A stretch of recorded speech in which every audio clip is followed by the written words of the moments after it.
partir de maintenant, on n'a plus de maison.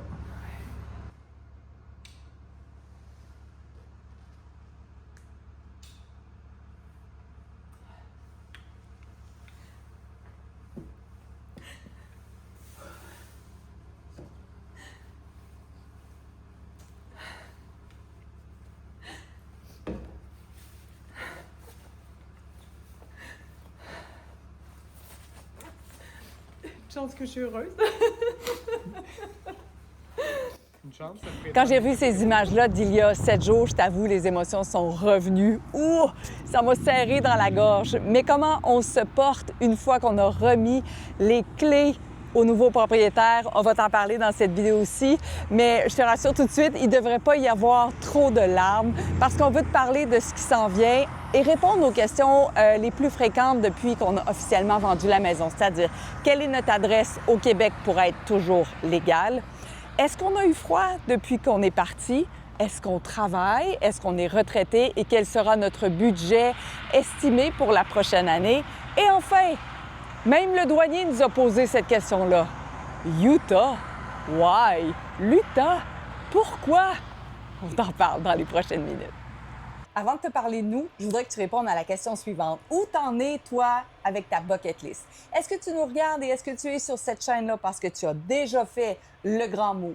Est-ce que tu es sur le bord, peut-être, de tout vendre? Tu veux peut-être t'inspirer pour voyager ou tu viens juste chercher un peu d'énergie pour réaliser tes propres rêves? Je serais vraiment intéressée que tu me laisses un commentaire. Comment tu vas, toi? Moi, je vais tellement bien, là. Ouais. Quand je me lève, puis je prends mon petit déjeuner, puis je regarde par la fenêtre, je suis bien. Je suis pas mal bien. Ça a été quand même des montagnes russes d'émotions. J'arrête pas de me demander encore, est-ce que c'est vrai? Est-ce qu'on a vraiment fait ça? Est-ce qu'on a tout vendu? Est-ce qu'on n'a plus d'adresse? Il y a comme quelque chose à l'intérieur de moi qui se dit, c'est impossible. Après 2 ans à en rêver, là, c'est impossible qu'on soit rendu là. Notre cerveau est tellement drillé à retourner à la maison, retourner à la maison. Même la semaine passée, on n'avait plus de maison, puis j'allais faire des commissions, puis je tournais sur notre rue. On est drillé, notre cerveau, il est fait pour ta maison où, ta base est où. Puis là, présentement, nous, la base, ben, elle roule, on vit dedans, puis il n'y en a plus d'attache directement au Québec. Il n'y en a plus d'attache au Québec, mais on est toujours légalement des citoyens québécois, puis on va pouvoir t'en parler dans quelques instants. Pendant un certain temps aussi, on habitait pas loin de la maison, dans une entrée d'un ami où il y avait beaucoup d'espace. Puis c'est un peu comme si on était entre 2 mondes. C'est comme si tout tournait au ralenti, puis le cerveau, il dit, c'est sûr que c'est une blague. C'est dans le coin du 1er avril, j'ai comme l'impression de me jouer un tour depuis ce temps-là. Puis on est allé voir nos voisins, puis on est allé les saluer, leur dire au revoir, merci. Puis il y avait Denis et Aline qui étaient nos voisins juste en face de 86 et 92 ans. Puis c'était particulièrement émouvant de les saluer et ouais. leur dire au revoir. Ouais. On avait dit qu'on pleurait pas. J'ai pas pleuré. Ça demeure quelque chose émotivement. Je peux juste dire ça. Même si c'est notre grand rêve, on le réalise, les enfants sont contents, tout le monde est content. À l'intérieur de nous, il y a quelque chose qui nous joue un tour en ce moment. Ça, c'est impressionnant. On arrive de où? On arrive du notaire! Qu'est-ce que ça veut dire? La maison est vendue officiellement! Là, c'est officiel. La maison ne nous appartient plus. Oh my God! Nous sommes officiellement sans Full-timer. domicile fixe. On est officiellement full-timer. Attends, après, sur la route, hey, c'est des émotions. Je t'ai tout dit, ça fait 3 jours qu'on n'a pas mangé ou on mange une junk. Je suis fatiguée, mais là, on s'en va à la maison avec les nouveaux propriétaires. La maison n'est plus à nous. Je suis locataire de ma maison en ce moment. Ça fait 2 ans Oh my God! qu'on attend ce moment. Attention. Puis là, c'est là. Il nous reste 3 jours peut-être à la maison. Puis après, c'est terminé. Crazy! Full-timer, là, c'est vrai. Ça y est, là. Parce que là, on n'a plus de place où aller. Anyways, on n'a plus de maison. Fait que c'est fait! Yes! OK, attends un petit peu. Stop! Stop, je vais le monter. Comment tu te sens, toi? Ah, j'ai hâte. Mais pas le fait longtemps. de ne pas avoir de maison, de partir de là, C'est pas mental, hein? c'est-tu différent? C'est quand même weird. Oui, hein? C'est weird. Mais c'est tellement excitant. T'es-tu plus énervé que d'habitude? Oui. Ouais. Oui, c'est comme full énervé, là. Ouais, hein? C'est ça notre maison, là. C'est là. Une des questions qui est revenue vraiment le plus souvent aussi depuis qu'on a annoncé qu'on partait, c'est est-ce que vous êtes toujours citoyen canadien? La réponse, c'est oui. Est-ce que vous quittez le Québec? La réponse, c'est non. Est-ce que vous avez une adresse au Québec? Oui. Parce que légalement, on est obligé d'avoir une adresse. Donc, j'ai co-signé le bail avec mon fils Thomas. Donc, mon adresse et mon nom se trouvent sur le bail. Exact. Et en prime, il reçoit Hydro-Québec payé et son Wi-Fi payé pour être sûr qu'on a aussi d'autres preuves d'adresse à notre nom. On s'est informé auprès d'une copine qui est notaire. Alors, je t'invite évidemment, si ça fait partie de tes projets, juste à t'informer comme il faut.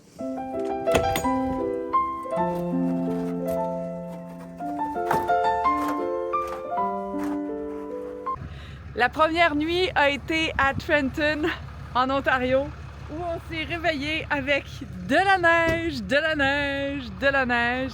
La question que tout le monde nous pose en ce moment, si tu nous suis sur les réseaux sociaux, live sur Instagram, c'est est-ce que vous avez eu froid? La plus grande des surprises aussi, c'est qu'on est en mars. Puis une des questions qui... On est en avril. C'est ça.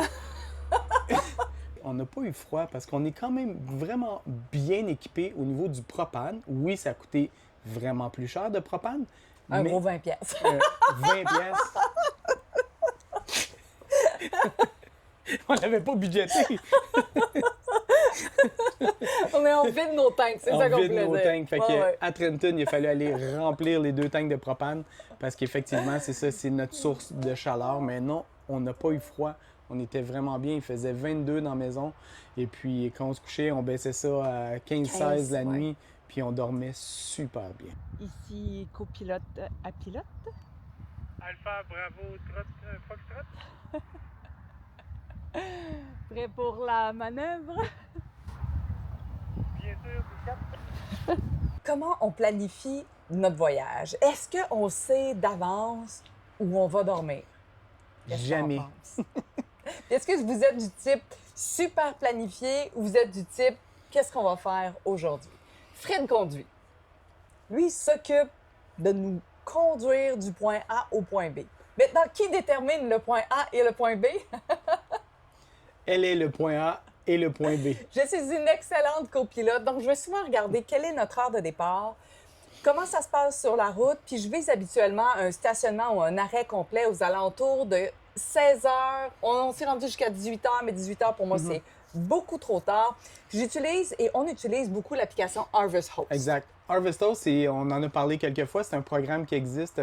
Ça couvre l'Amérique du Nord, en fait. Il y a au-dessus de 9000 endroits pour faire dodo. Avant-hier, on était dans un ciné-parc. Puis ça, malheureusement, là, il était fermé, mais on a déjà fait des ciné-parcs, puis c'est vraiment cool. Tu parques ton VR, tu sors ta chaise, puis tu s'en vas regarder le film.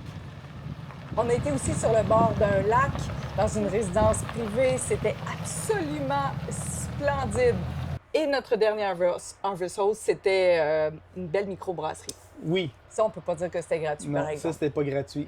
Non, quand on a reçu la facture, on a fait hey, ça coûte cher camper dans une microbrasserie. Puis vous habitez dans quel coin? Et là là, ça c'est rendu une question difficile. J'habite dans tous les coins, Vous êtes citoyen du monde? complètement. Aujourd'hui, j'habite proche d'une microbrasserie. Ah, c'est donc mais beau. Je veux vraiment préserver Fred d'une grande fatigue parce qu'on a énormément de routes à faire. Puis on va t'en parler dans quelques instants. Aujourd'hui, on a déshivernisé. On est en Illinois. Oui, on est en Illinois. On devrait arrêter entre Iowa City et Des Moines, sauf que là, le fait de déshiverniser, ça nous a pris vraiment plus de temps que prévu. Ça va peut-être être une petite journée, sinon, bien, ce sera bien correct. Demain matin, on partira juste un peu plus rapidement. Parce qu'on s'est rendu compte que l'Utah, c'est loin en tabarnouche. Même le douanier... Tu me dis donner un coup de coude dans le chest? Hein? Même le douanier, quand on est passé, ça s'est super bien passé. Il nous a demandé aucun papier ni rien, mais il était comme suspicieux, puis il dit comme, vous allez où? En Utah. Quoi faire? Hein, c'était ressemblant C'est à ça. vraiment très drôle. Comme Le il gars, dit, il avait c'est un ben petit trop sourire loin. dans le coin. Là. My car. Il dit, en Utah? Mais c'est donc bien loin. Mais en fait, c'est drôle parce que sa réaction est la même que certaines personnes sur nos publications qui Oui. disent, pourquoi vous en allez en Utah? Pourquoi pas le Texas? Pourquoi pas la Floride? L'Utah, c'est quelque chose qui n'est pas connu. Exact, mais vous allez voir les images de l'Utah, c'est à couper le souffle. Puis c'est pour ça qu'on fait les 4000 km pour se rendre là-bas sans fin. On fait juste conduire puis mettre de l'essence. Mais c'est juste que quand tu arrives en Utah, c'est là que tu fais comme « Oh my God! » Pour vrai, Karine, depuis un bout, elle regarde les activités à faire là-bas, puis je vous dis, c'est à couper le souffle. On a hâte d'arriver puis juste commencer à en profiter au max parce que, wow! Fait, tout ça pour dire que même le douanier se demandait comment ça vous en allez en Utah. C'était vraiment très drôle. Puis pour le chemin vers l'Utah, on va pouvoir vous partager quels sont nos arrêts si jamais ça vous intéresse. Vous pouvez toujours aussi nous dire « Hey, j'aimerais vraiment ça que tu nous partages ta carte de l'Utah et des activités. Ça va nous faire super plaisir. » On savait qu'il y avait la Tornado Alley. Donc, c'est une allée, en quelque sorte, qui couvre certains États où on est beaucoup plus à risque d'être exposé à des vents violents, à de la pluie, des orages forts ou encore des tornades. Donc, nous, on évite un peu le Tornado Alley. Ça nous allonge peut-être de 1h30 à 3 heures, donc c'est pas grand-chose, mais ça va être un circuit routier beaucoup plus sécuritaire, ce qui est important. Et on va se rendre dans le sud de l'Utah. On va commencer à Hurricane et après, on va remonter vers le nord. Donc, 4000 km aller, 4000 km retour, 8000 km, ça va être un gros budget essence. On prévoit que ça nous coûte en essence pas loin de 4000. Parlant de budget, combien d'argent on prévoit pour la prochaine année? C'est une question qui est un peu difficile à répondre, étant donné qu'on ne l'a pas vraiment expérimenté. Exact. Puis il y a tellement de variables aussi, en fait. Est-ce qu'on va dans des campings? Est-ce qu'on va dans des harvest house? C'est quoi les activités qu'on fait? Est-ce qu'on va au restaurant? Pas de restaurant? Chaque chose qu'on fait vient impacter ce budget-là. Mais on sait que c'est un budget qui est réparti sur une année complète. Donc, ce mois-ci, ça risque d'être beaucoup plus cher, mais je sais très bien que les mois à venir, puisqu'on va être saisonnier, ça goûte bizarre dans ma bouche, on va être à un endroit où c'est bien peu cher pour l'été, donc ça va nous permettre de contrebalancer. Mais aujourd'hui, ce que je peux vous dire, c'est qu'on prévoit environ 5 000 $ par mois pour notre prochaine année. Est-ce qu'on a encore des revenus? La réponse, c'est oui. Fred, dis-nous ce que tu fais dans la vie. Alors, copropriétaire d'un studio de podcast à Sainte-Thérèse. Donc, moi, ce que je fais, c'est que je m'occupe de tout ce qui est montage. Je m'occupe du développement des affaires pour cette entreprise-là. Impacter le monde, impacter le monde, impacter le monde, impacter le monde. Ce qui fait en sorte que je peux le faire sur la route. Puis j'ai aussi des clients que je m'occupe pour tout ce qui est les médias sociaux. Donc, ça me permet d'être sur la route puis de jamais être sur place, puis de travailler, d'ajuster mon horaire, en fait, par rapport à la route. Comme aujourd'hui, il y avait beaucoup de routes. J'ai fait beaucoup de travail ce matin. Maintenant, mon travail est fait pour la journée. Fait qu'aujourd'hui, je savais que je pouvais rouler. Et toi, Karine, qu'est-ce que tu fais? Oui, qu'est-ce que je fais? J'accompagne les entrepreneurs, entre autres, à être sur YouTube, à faire du contenu long. Donc, si jamais ça te tente de vlogger ou d'en apprendre davantage, je pourrais peut-être être une bonne personne avec qui tu voudrais jouer et co-créer. Et je fais aussi beaucoup de développement personnel. J'ai écrit un livre qui s'appelle « La poussière peut attendre » et bientôt, je vais te dire comment tu peux te procurer la version numérique de ce livre-là parce que la version papier, on n'en a plus. C'est vrai que c'est le fun de jouer avec toi.